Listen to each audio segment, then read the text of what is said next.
이 시간 하나님께서 우리에게 주시는 말씀은 요한 1서 2장 24절에서 29절 말씀입니다. 제가 가진 신약성경 390면 요한 1서 2장 24절에서 29절 말씀입니다.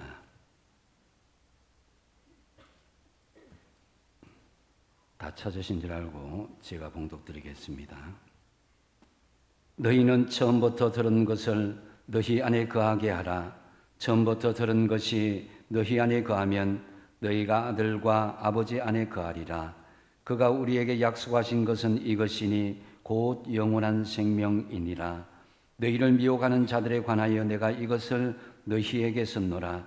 너희는 주께 받은 바 기름 부음이 너희 안에 거하나니 아무도 너희를 가르칠 필요가 없고 오직 그의 기름 부음이 모든 것을 너희에게 가르치며 또 참되고 거짓이 없으니 너희를 가르치신 그대로 주 안에 거하라.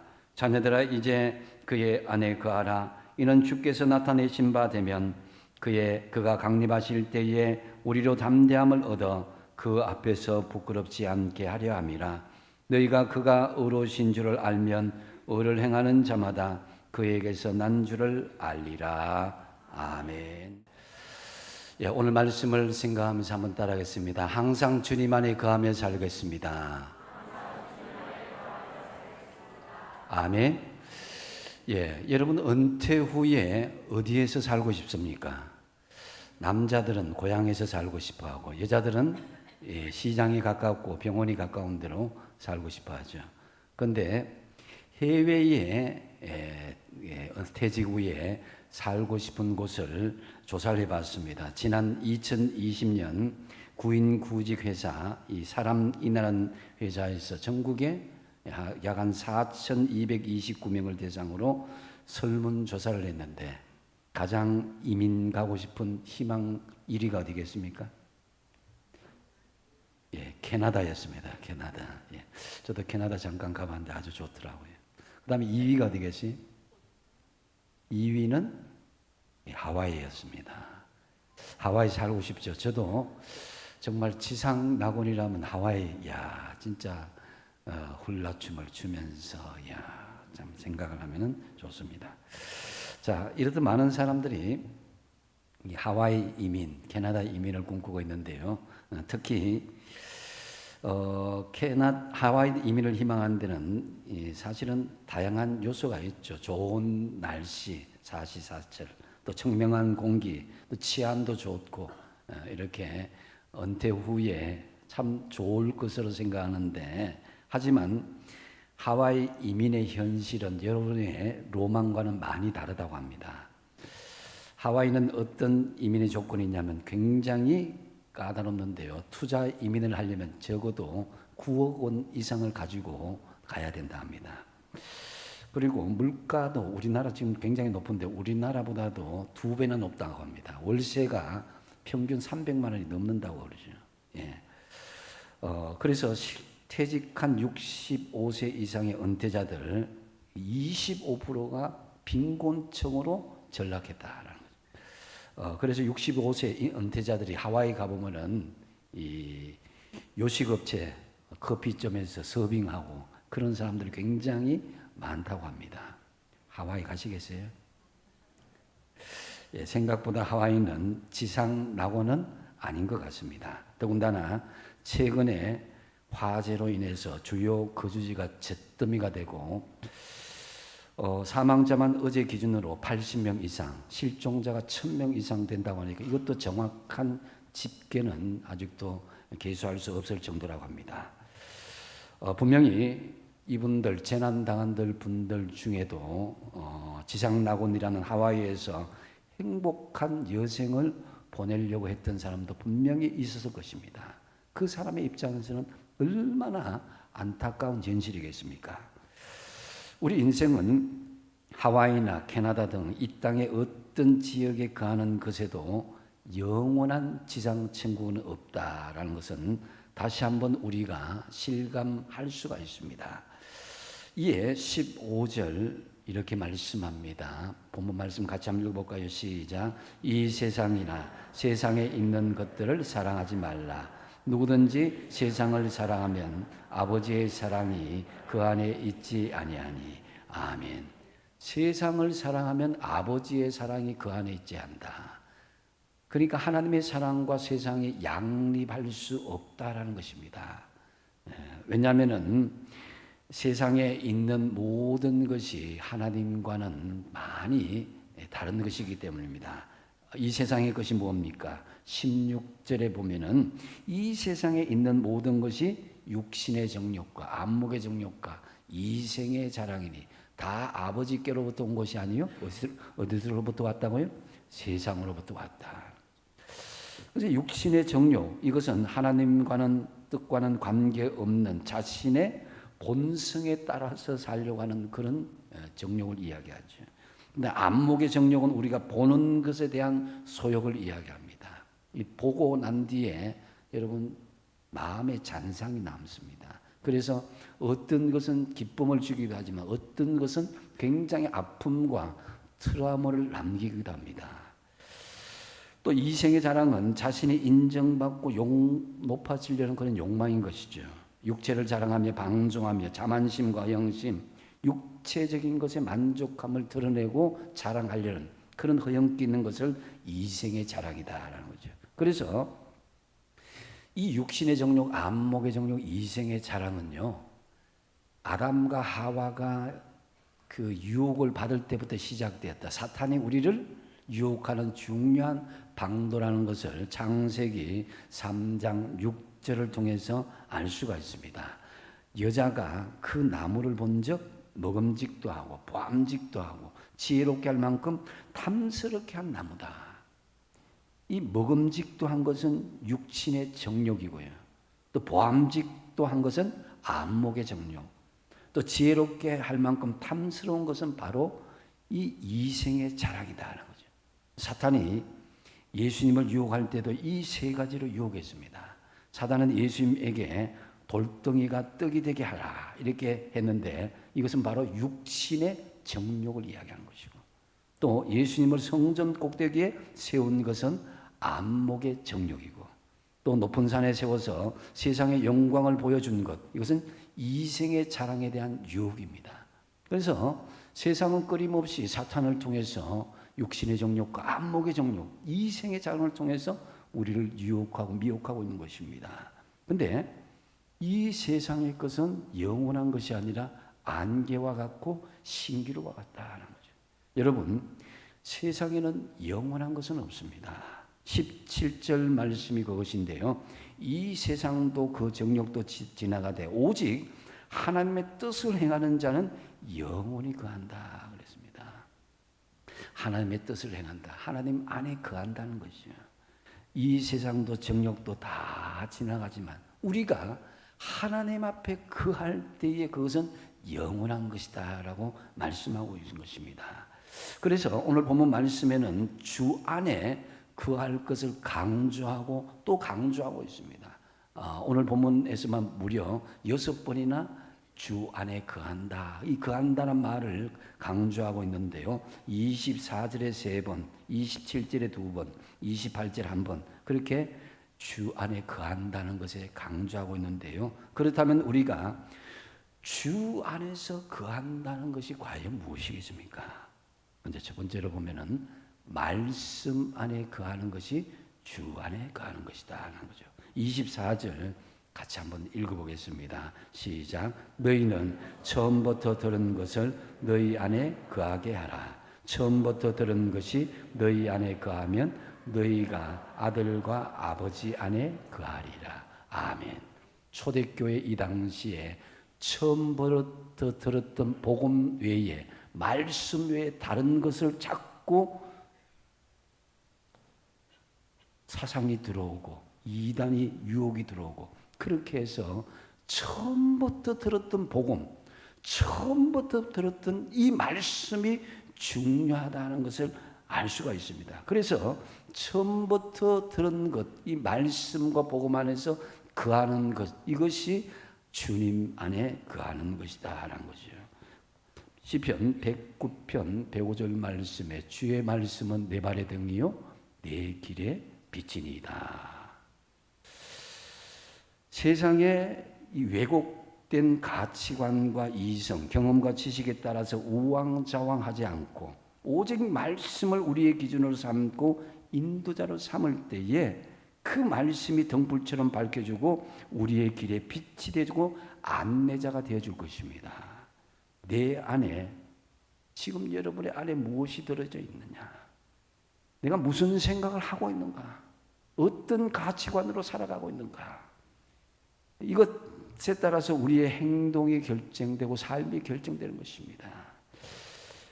아무쪼록 하나님의 말씀 안에 거하시기 바랍니다. 그래서 시편 119편 98절에는 주의 계명들이 항상 나와 함께 함으로 함께 거한다는 거죠. 그것들이 나를 원수보다도 지혜롭게 한다. 세상의 어떤 지식과 이단들보다도 지혜롭게 한다는 거죠. 또 디모데후서 3장 15절 말씀에서는 성경은 능히 너로 하여금 그리스도 안에 있는 믿음으로 말미암아 구원에 이르는 지혜가 있게 한다 그랬습니다. 그래서 말씀으로 말미암아 구원에 이르는 지혜가 있게 한다는 거죠. 특별히 이 요한 1서가 기록된 당시에는요, 많은 이단들, 특히 영지주의 사상을 가진 사람들이 교회를 굉장히 미혹하였습니다. 이 영지주의를 가진 사람은 육은 악하고 영은 선하다. 그래서 육은 함부로 쾌락을 하고 음란하게 하고 영은 선하다 하기 때문에 거룩하게 여기고 하는 그런 경향들이 있습니다. 그래서 육신으로 오신 예수님의 인성을 부인하고 완전한 하나님의 신성을 예수님에 대해서 부인하는 그런 일들이 벌어지게 된 것입니다. 그래서 헬라 철학의 이원론을 바탕으로 어떻게 하나님이 사람이 될 수 있는가? 사람이 어떻게 하나님이 될 수 있는가? 이런 이원론을 가지고 헬라 사상을 사람들에게 하니까 원래 들은 복음의 말씀이 교회 안에서 흔들리기 시작한 거예요. 그래서 22절에 보면은 이렇게 이야기합니다. 거짓말하는 자가 누구냐? 예수께서 그리스도이심을 부인하는 자가 아니냐? 아버지와 아들을 부인하는 그가 적 그리스도이시다. 적 그리스도라는 것입니다. 곧 영지주의는 여기에 더해서 우리가 구원을 받으려면 예수 그리스도를 믿는 복음의 말씀 외에 영적인 지식이 더하여져야 된다. 이렇게 주장하고 나섰던 것입니다.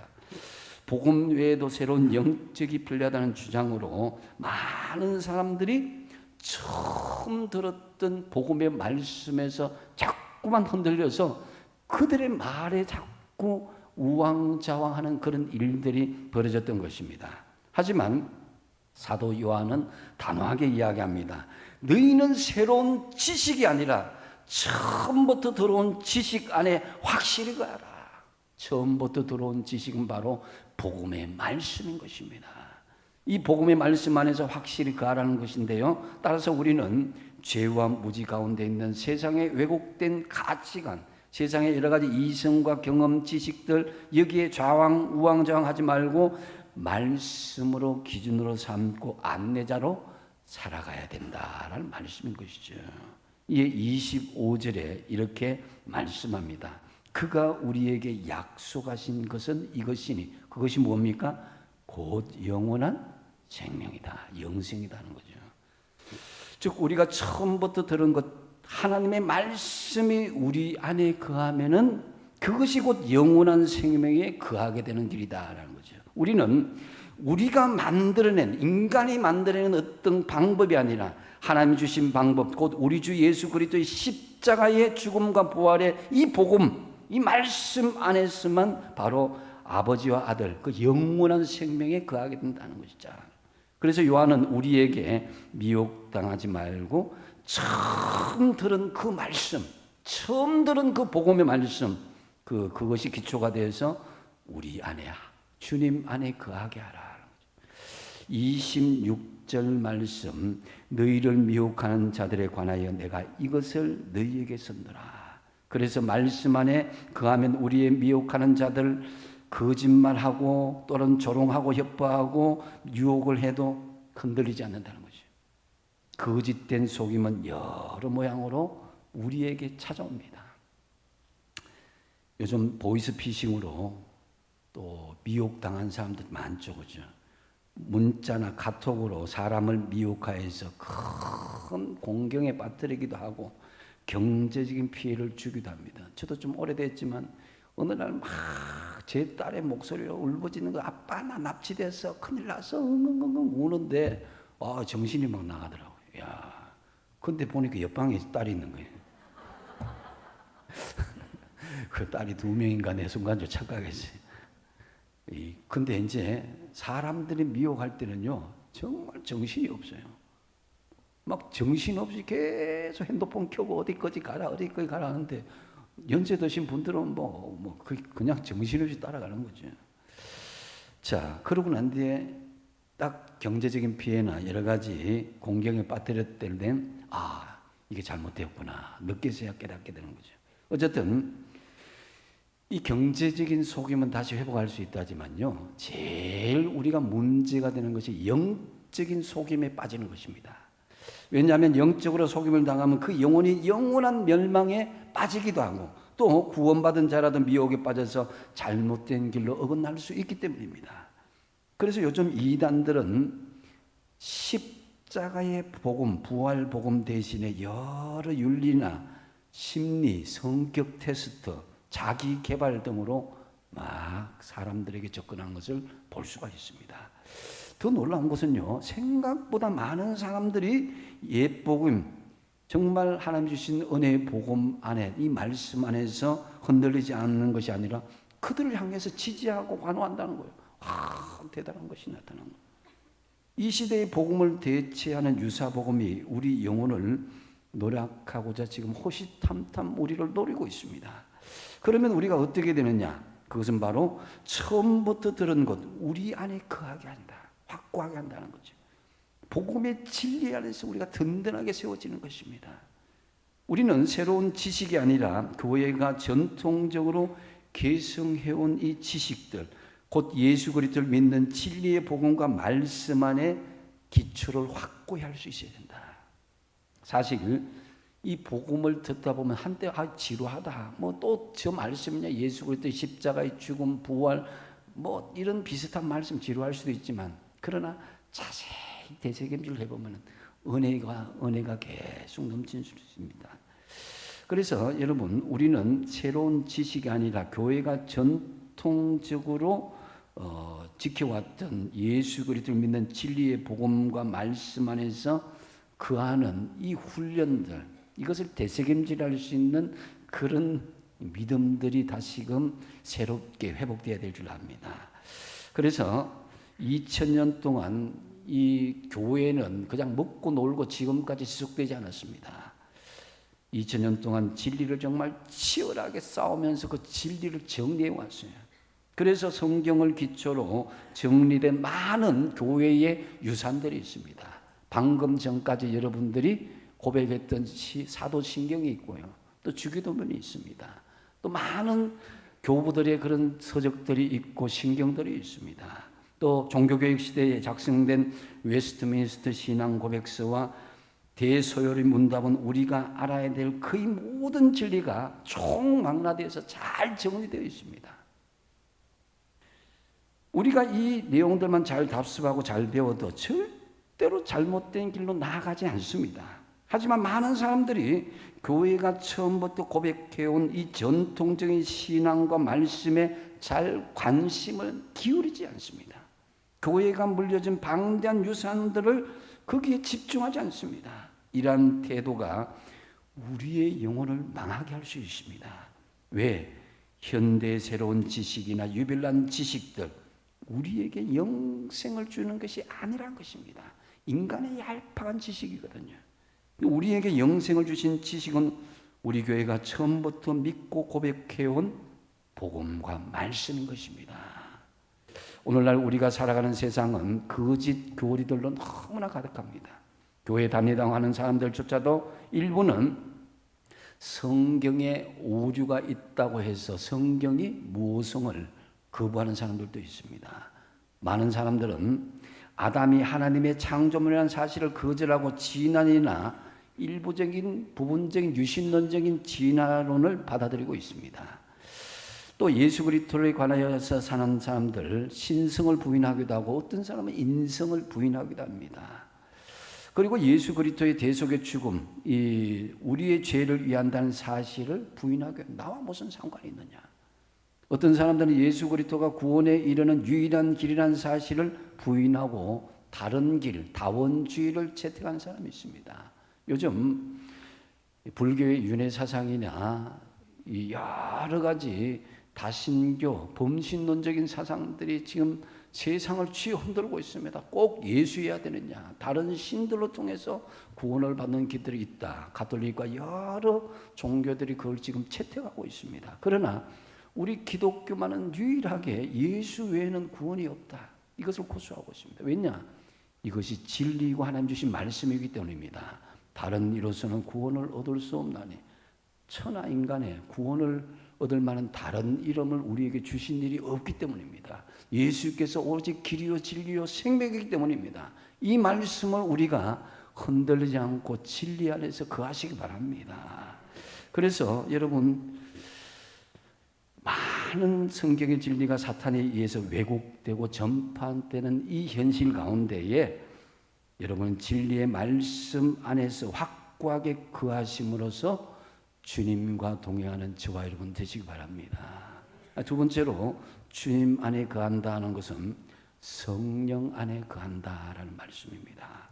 27절 말씀을 같이 한번 읽어보겠습니다. 27절입니다. 시작. 너희는 주께 받은 바 기름 부음이 거하나니 아무도 너희를 가르칠 필요가 없고 오직 그의 기름 부음이 모든 것을 너희에게 가르치며 또 참되고 거짓이 없으니 너희를 가르치신 그대로 주 안에 거하라. 아멘. 기름 부음이 우리 안에 거한다는 것은 성령이 우리 안에 같이 거한다는 말씀인 것이죠. 우리가 성령 안에 거하고 성령이 우리 안에 거하면 누가 우리를 가르치고 강요하고 강조하지 않아도 진리의 길, 생명의 길로 걸어가게 되어 있다는 것입니다. 성령보다도 더 훌륭한 교사는 없습니다. 요한복음 14장 26절 말씀에 보혜사 곧 아버지께서 내 이름으로 보내실 성령 그가 너희에게 모든 것을 가르치시고 내가 너희에게 말한 모든 것을 생각나게 하리라 그랬습니다. 여러분, 물론 목회자도 필요하고 교사도 필요하고 구역장도 필요하고 가르치는 사람들도 필요하지만 그러나 그것이 그 사람들은 최종적인 그런 주체가 아닙니다. 매개체일 뿐입니다. 중개자일 뿐입니다. 그래서 여러분, 성령 충만을 받으면은 누가 이래라 저래라 하지 않아도 저절로 말씀 봅시다, 예배 드립시다, 기도합시다, 찬송합시다, 봉사합시다, 전도합시다 이러지 않아도 내가 성령께서 견딜 수 없게 만들어주기 때문에 저절로 하게 되어 있어요. 주님 안에 거하기 때문에 그래서 그것이 더 행복하고 즐거운 거예요. 마가의 다락방에서 성령 충만을 받기 전에는 그들은 두려움에 떨어서 세상 바깥으로 나가지 못하는 그런 겁쟁이들이었습니다. 그러나 성령을 받고 나니까 담대하게 주의 복음을 전하는 사람들이 되었습니다. 누가 하라고 그런 게 아니에요. 성령이 그 안에 거하기 때문에 견딜 수 없는 그런 마음을 주신 거예요. 또 서대반 집사님은 성령이 충만하게 되었을 때 죽음을 앞두고도 담대히 하나님 말씀을 전하였고 순교의 그 순간에 얼굴이 천사와 같았고 하늘의 영광이 예수께서 하나님 우편에 서신 것을 보고 하나님께 영광을 올려드렸다 그렇게 말씀하고 있습니다. 그래서 사도 요한은 너희는 주께 받은 바 기름 부음이 너희 안에 거하나니 아무에게도 너희에게 가르칠 필요가 없다. 목회자나 교사나 여러 교육하는 사람들이 있지만은 매개체이고 중재자입니다. 안내자일 뿐입니다. 진정한 주체는 진리를 알게 하고 깨닫게 하시는 성령님이시다 하는 거죠. 성령 안에 거하시는 저와 여러분 되시기 바랍니다. 성령 안에 거하는 것이 하나님 안에 거하는 것이다 하는 거죠. 그래서 여러분, 우리 삶 속에 성령의 기름 부음, 성령의 넘치는 역사가 늘 있기를 영적으로 우리가 깨어 있어야 된다. 우리는 이단들이나 거짓교사들의 말들이 있습니다. 너희 힘만으로는 진리에 도달할 수 없다. 이렇게 꿰맞추고 저렇게 꿰맞추고 이런 진리, 이런 메시아 막 이렇게 제시합니다. 너희가 진리를 알려면 우리에게 배워야 된다 이야기하기도 합니다. 이런 거짓말에 현혹될 필요가 없는 것이 우리의 가장 큰 교사인 성령님이 우리를 알게 하시고 생각나게 하시고 깨닫게 해주실 것입니다. 그래서 항상 성령이란 탁월한 교사가 있기 때문에 여러분 성령 안에 거하심으로 바른 분별력을 가지고 순간순간 하나님의 인도함을 받는 저와 여러분 되시기 바랍니다.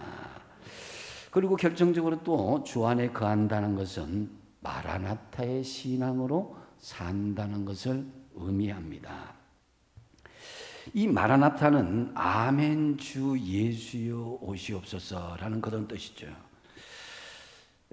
요한계시록 22장 20절 말씀에 이것들을 증명하신 이가 이르시되 내가 진실로 속히 오리라 하시거늘 아멘 주 예수여 오시옵소서 이렇게 이야기했습니다.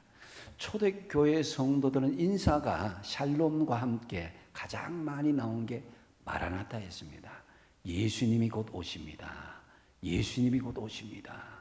아멘 주 예수 오시옵소서 이런 인사였습니다. 이것은 주님 오신 날을 오늘 고대하며 살겠다는 것이죠. 예수님은 우리에게 오시기를 더디하는 이유가 뭐겠습니까? 한 사람이라도 더 구원받기 위해서, 한 사람을 더 구원시키기 위해서 더뎌지는 것도 있지만 그러나 이 약속은 절대로 변치 않는 것입니다. 주님이 오시겠다는 것은 우주적인 종말, 주님의 온전한 재림도 있지만 개인적인 종말도 포함합니다. 여러분의 인생은 알 수가 없습니다. 언제든지 마라나타가 될 수가 있습니다. 주님 앞에 두 손 들고 나가야 될 그런 시점을 우리는 알 수가 없습니다. 우리가 그래서 여러분 세상적인 그런 생각을 보면은 여러 가지로 과학자들은 인류의 종말이 막 다가온다 이야기하죠. 그 종말은 성경과는 다르게 이야기합니다. 핵전쟁이나 기후재앙이나 전염병이나 어떤 그 해성의 충돌이나 이런 것에 의해서 지구가 끝날 것이다 해서 지구 종말의 시기가 지금 100초 전으로 지금 되어 있다고 합니다. 그 1947년 생긴 이래로 가장 종말이 근접한 시간으로 보고 있습니다. 하지만 여러분 과학적인 이것 근거보다도 하나님 말씀이 더 확실합니다. 예수님은 진실로 속히 오겠다 이렇게 말씀하신 거죠. 본문 28절 같이 읽어보겠습니다. 시작. 자녀들아 이제 그의 안에 거하라. 이는 주께서 나타내신 바 되면 그가 강림하실 때에 우리로 담대함을 얻어 그 앞에서 부끄럽지 않게 하려 함이라. 아멘. 우리가 결정적으로 주님 앞에 거해야 되는 이유는 바로 마라나타의 신앙 때문입니다.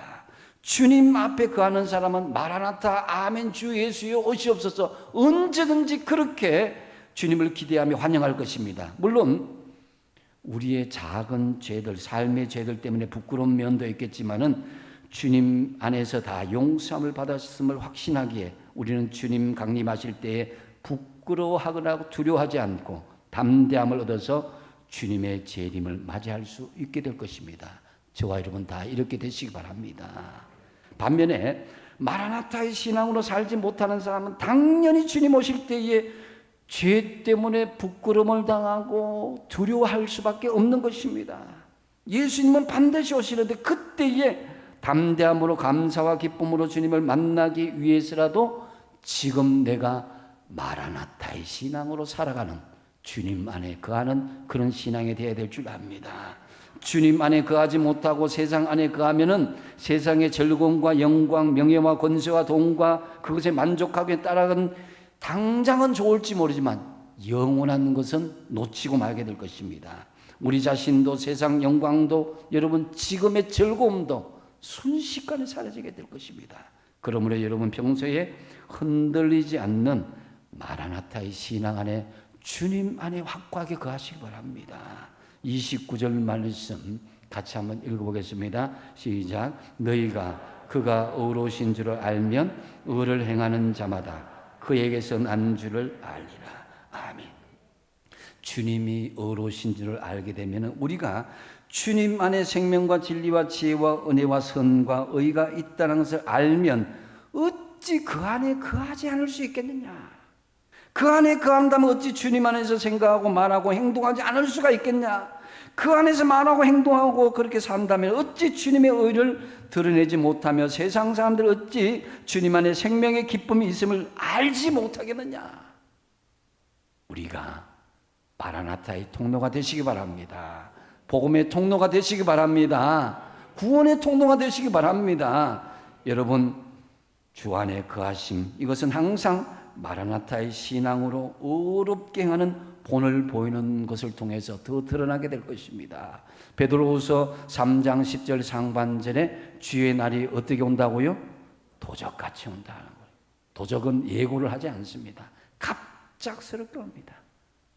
주님이 오실 때 개인적이든지 우주적이든지 주님 갑작스럽게 우리에게 종말을 맞이하게 할 것입니다.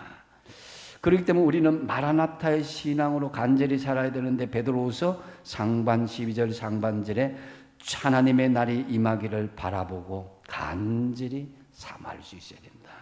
내가 부끄러워하거나 피하는 것이 아니라 오히려 더 적극적으로 마라나타 간절히 사모하며 기대할 수 있어야 된다는 것이죠.